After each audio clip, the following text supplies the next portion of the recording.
Viktor Harlan never expected his Wednesday afternoon to end with a mop handle pressed against his windpipe and a £260 hotel housekeeper telling him very quietly that she would scrub him out of existence the same way she scrubbed bloodstains out of presidential suites. He had walked into the Caldwell Grand with 4 men, a leather briefcase, and the absolute certainty that the woman on the 14th floor was going to fold. He was wrong about that. Corinne Oakes had been cleaning rooms at the Caldwell Grand for 6 years. She was 26 years old, 5'4", and built the way her grandmother used to say. God built working women, solid, purposeful, and not a single inch wasted. She wore a size 22 uniform that the hotel laundry kept shrinking, and she had learned a long time ago to stop apologizing for the space she took up. She had white hands, a broad back, and the kind of arms that came from hauling a full linen cart up a service ramp when the freight elevator was broken, which was 3 times a week at the Caldwell Grand. She was not supposed to be a problem for anyone. The Caldwell Grand sat on the eastern edge of Whitmore, a mid-sized city in Ohio that had been quietly hollowed out by 2 decades of factory closures and 1 decade of organized crime moving in to fill the vacuum. The hotel itself was a relic. 14 floors of faded marble and brass fixtures, the kind of place that used to host debutante balls and now hosted insurance conferences and the occasional money laundering operation run through the banquet department. Corinne knew about the banquet department. She knew about a lot of things that the management preferred housekeeping staff not to know. She had been emptying trash cans on the executive floors for 6 years. People forgot that the woman with the cart was still in the room. The protection arrangement had started small. 18 months ago, a man named Harlan, Viktor Harlan, though he introduced himself only as Mr. H the first time, had walked into the hotel's general manager office and left with a handshake agreement. The Harlan organization would provide security consulting services to the Caldwell Grand. In exchange, the hotel would pay a monthly consulting fee, allow certain guests to check in on the discretionary protocols, and ask no questions about what those guests did during their stays. The general manager, a soft-bellied man named Caulfield, had agreed immediately. He had a boat payment and a gambling problem, and Viktor Harlan had presented both facts to him before he even sat down. The fee had started at $4,000 a month, then 6, then 9. 2 weeks ago, Caulfield had come to Corinne's section looking grey-faced and swallowing too much, the way men did when they had just agreed to something they couldn't afford. He had pulled her aside near the service elevator and told her, with the desperate casualness of a drowning man, that the organization was now requesting a supplemental arrangement. They wanted access to the housekeeping master key system. They wanted Corinne specifically, because she worked nights, because she was quiet, because she had never complained about anything. To leave certain rooms unlatched at certain hours. Corinne had looked at him for a long moment. Then she had said no. Caulfield had blinked. "Corinne, I don't think you understand the situation." "I understand it fine," she had said, and gone back to stripping the linens off 1407. That had been 2 weeks ago. Since then, 2 things had happened. First, Caulfield had informed Viktor Harlan of her refusal. Second, one of Corinne's co-workers, a 20-year-old named Rosario who worked the morning shift on 12, had been approached in the parking garage after her shift by a man who told her she had a very pretty car and it would be a shame if something happened to it. Rosario had quit the next day. She hadn't explained why, but Corinne had seen her face when she handed in her badge, and she had understood. That was the part that had made Corinne stop being afraid and start being something else entirely. Viktor Harlan arrived at the Caldwell Grand on a Wednesday at 2 in the afternoon. He did not call ahead. He walked through the lobby in a charcoal overcoat, with 3 men behind him and 1 at the door, and he took the elevator to the 14th floor, where Corinne Oakes was in the middle of turning over the corner suite. She heard the elevator open. She heard the footsteps, 4 sets, unrushed, the particular cadence of men who were used to a room changing when they walked into it. She did not stop what she was doing. She finished folding the hospital corner on the far side of the king bed, straightened up, and turned to face the door just as Viktor Harlan filled it. He was taller than she had expected. She had seen him once in the lobby from a distance, with close-cropped silver hair and the kind of face that had probably been handsome before it got hard. He was 60, maybe, though he moved younger. He wore the overcoat open over a dark suit, and his hands were very still at his sides, which Corinne had noticed was what genuinely dangerous men did. They didn't fidget. They didn't telegraph. They just waited. "Miss Oakes," he said. His voice was flat and Midwestern and completely without warmth. "I understand you have a concern about our arrangement." "I'm not part of your arrangement," Corinne said. She set the pillowcase she was holding on the bed. "And this room is occupied. You'll need to leave while I finish."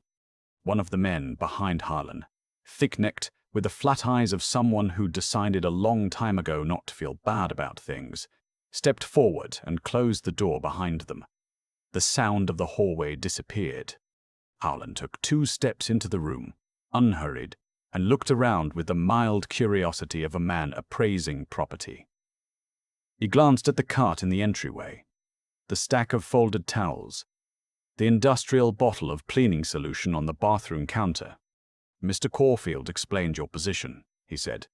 "I wanted to give you the opportunity to reconsider it in person. People often see things differently when they have context.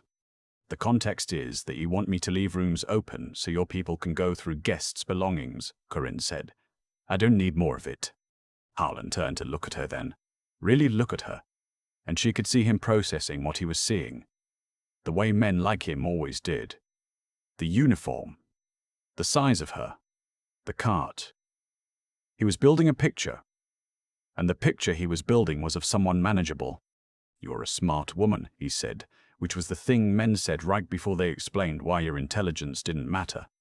"And I can see you've thought about this, but I want you to understand something clearly."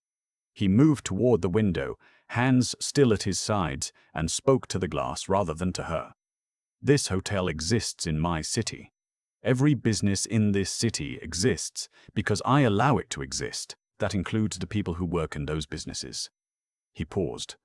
"Your mother lives on Delancey Street. She's been in that house 31 years. It would be a shame to see the neighborhood change." Corinne felt the cold move through her chest, the particular cold of someone reaching through your ribs to squeeze something vital. Her mother had lived in that house since before Corinne was born, had worked the church potluck every 3rd Sunday for 20 years, had a fig tree in the backyard that her own mother had planted. She breathed. She was still breathing when she reached over and picked up the long-handled mop that was leaning against the bathroom doorframe. It was a commercial-grade Kentucky mop, heavy fiberglass handle, 44 inches from grip to collar. She had mopped this floor with it 300 times. She had never used it for anything else. Until now. She moved faster than any of them expected. She had learned a long time ago that her size made people underestimate her speed, and she had stopped being bothered by that because it was useful. She closed the distance between herself and Viktor Harlan in 4 steps and had the handle across his throat from behind before he could complete the turn. She was not gentle about it. Harlan's hands flew up instinctively, grabbing at the handle, but Corinne's grip was the grip of a woman who had been wringing out wet linen and hauling supply crates since she was 19 years old, and it did not move. She stepped into him, using her full weight to press him backward into the window glass, and felt the satisfying solidity of 260 pounds applied with complete conviction. The thick-necked man took 1 step forward. "Stop," Corinne said. Her voice came out very level, which surprised even her. "He can't breathe if you make me angry. Decide how angry you want me to be." The man stopped. The other 2 had gone very still near the door. Harlan's face was doing something complicated. His hands were still on the handle, not pulling anymore, just resting there, because he had discovered in the last 4 seconds that pulling was not working. His face was reddening. His composure, the absolute engineered stillness of it, had developed a crack. "You are making," he managed, his voice strained and furious and thin, "a catastrophic mistake." "You mentioned my mother," Corinne said, applying a precise additional fraction of pressure. "Don't do that again." She held him there for another 10 seconds. She counted them. Then she stepped back cleanly and set the mop handle against the wall and stood with her arms loose at her sides, breathing normally, watching him. Harlan straightened. He rubbed his throat with 2 fingers. He looked at her with an expression she had not seen on a man like him before. Something that was not quite rage and not quite calculation, something in between that she didn't have a word for yet. "Get out," he said to his men, very quietly. "Boss." "Out." They went. The door clicked shut, and Corinne was alone in the 14th floor corner suite with a man who ran the eastern half of Whitmore's criminal infrastructure and a cart full of fresh towels. Harlan was quiet for a long moment.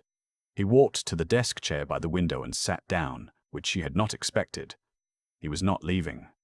He was settling in, which meant he was thinking. And men like him only thought about things they were not finished with. "Where did you learn to do that?" he asked. His voice had returned to its normal register.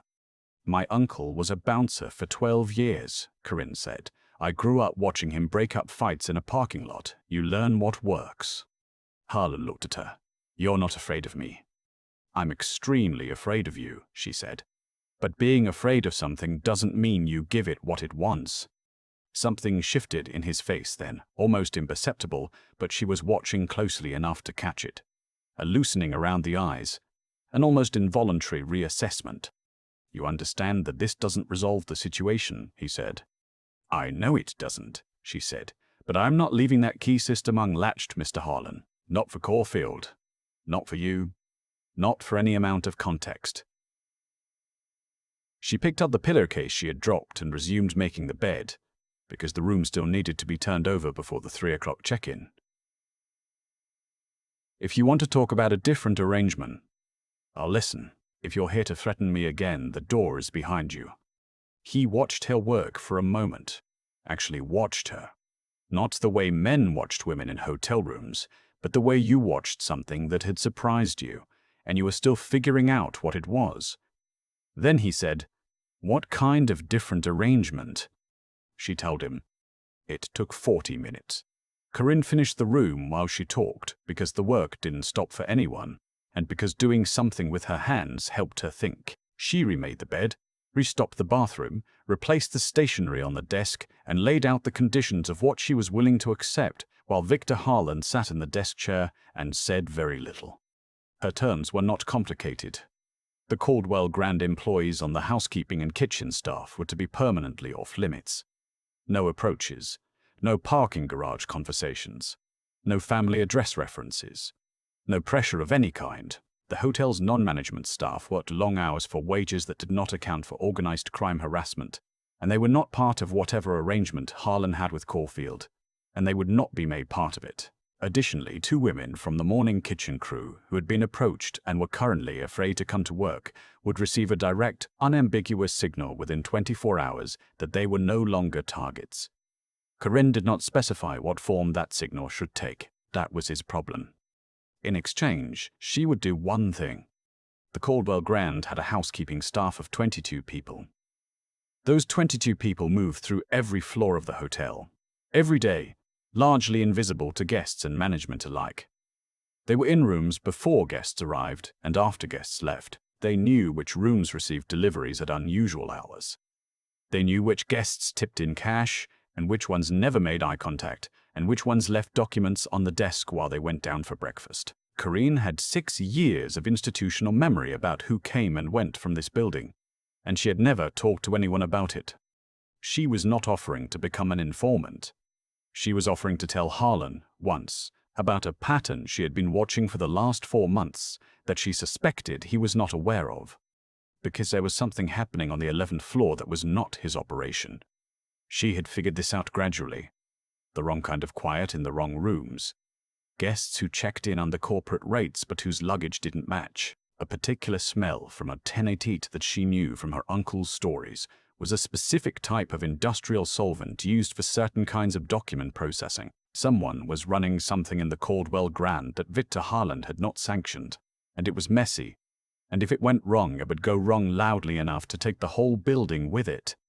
She told him all of this while she was refilling the coffee station by the window. When she finished, there was a long silence. 11:08, Harlan said. And 11:12, Corinne said. The connecting rooms. They leave the interior door cracked. Another silence. Then, how long have you been watching this? 4 months. Why didn't you go to the police? Corinne looked at him steadily. You just told me you owned the police. The corner of his mouth moved. It was the closest thing to an expression of genuine amusement she had seen from him, and it transformed his face in a way she was not expecting, and did not entirely know what to do with. All right, he said. Your terms. All of them, she said. All of them, he agreed. She didn't think about him again for 5 days. She worked her shifts, watched her section, noticed that the 2 women from the kitchen crew came back to work on Thursday, with a relieved and slightly bewildered quality to them, as if they had been expecting rain and gotten sunshine instead. Whatever signal Harlan had sent, it had arrived. On the 6th day, she came in for her evening shift and found a single white envelope in her staff locker. Inside was a handwritten note on heavy cream paper that said, in a precise, backward-slanting script that looked like someone who had learned penmanship as a punishment, 1108 is resolved. The arrangement stands. V.H. Underneath the note was a folded piece of paper. She opened it.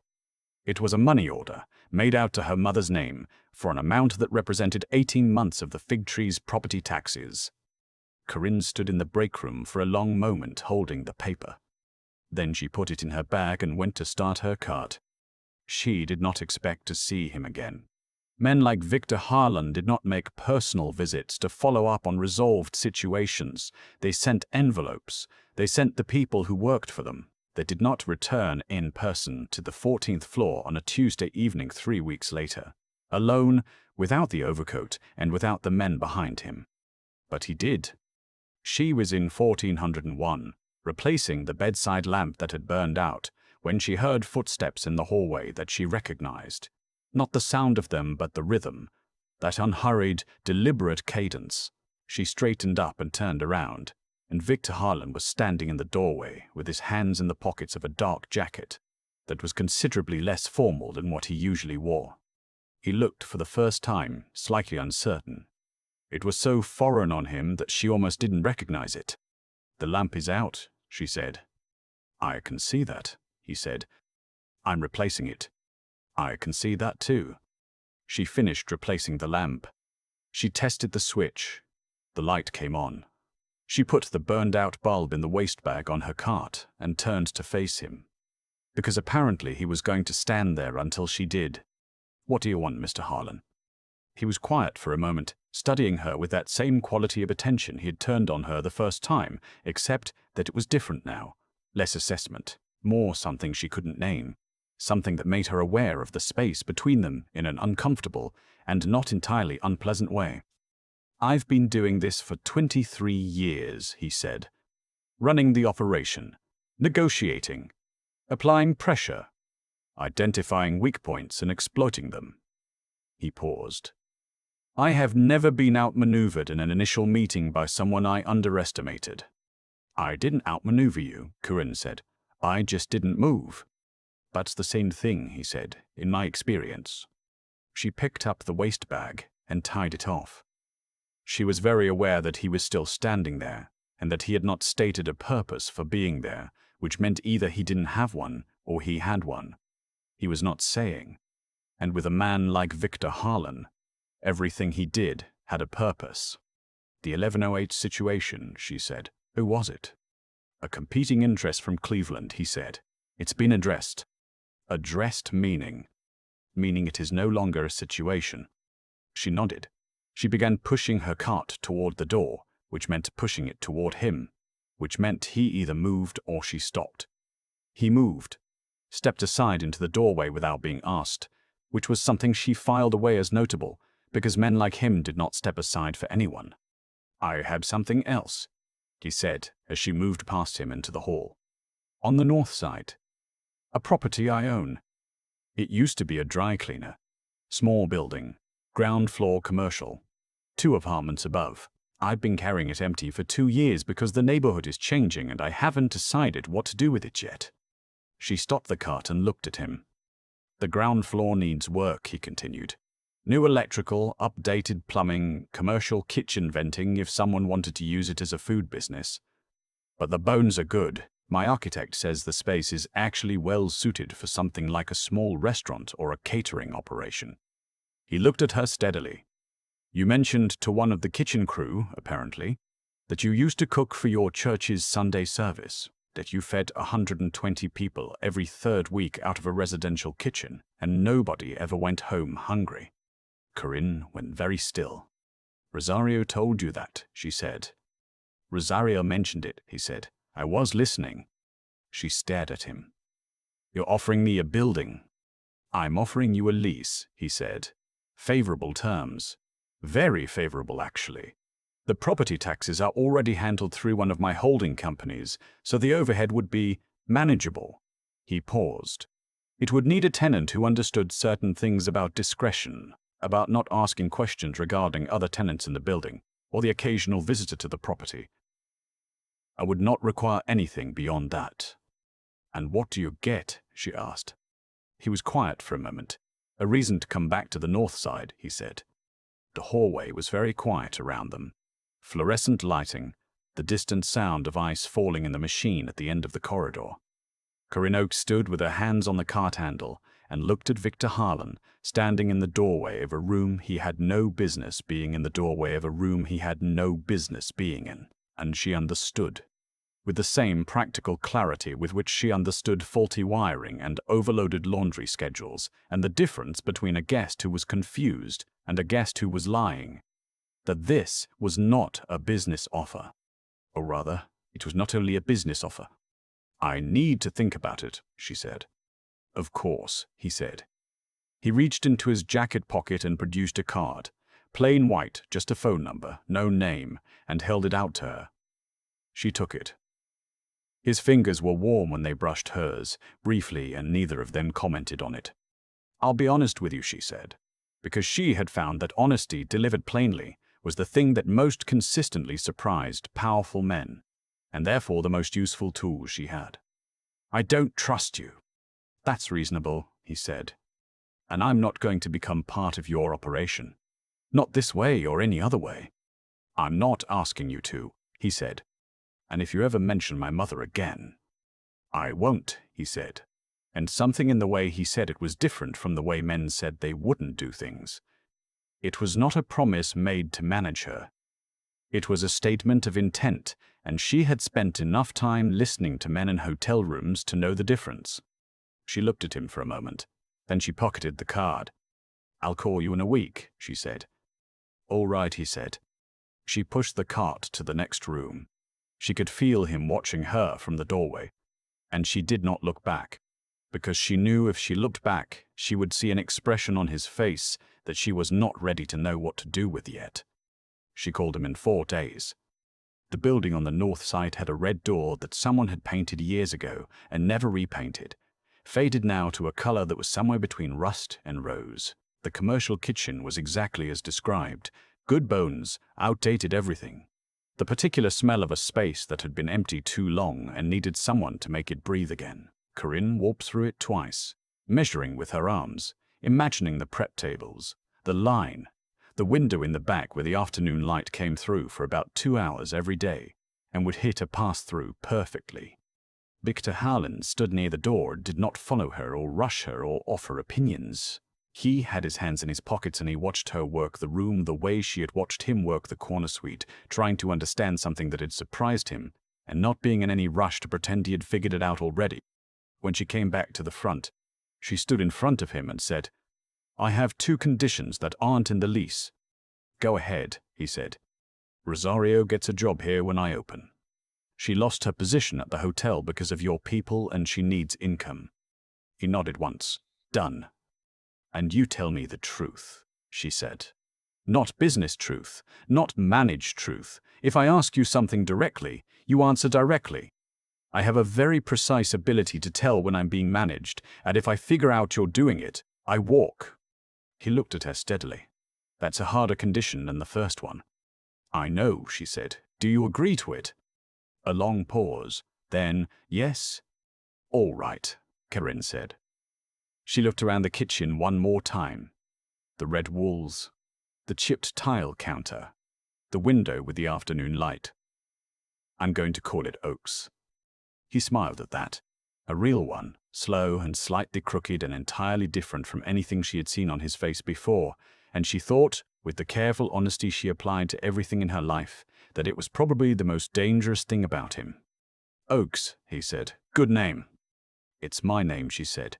"I'm not sharing it with anyone." "No," he said. "Of course not." But he said it the way a man says something he isn't entirely sure is true yet.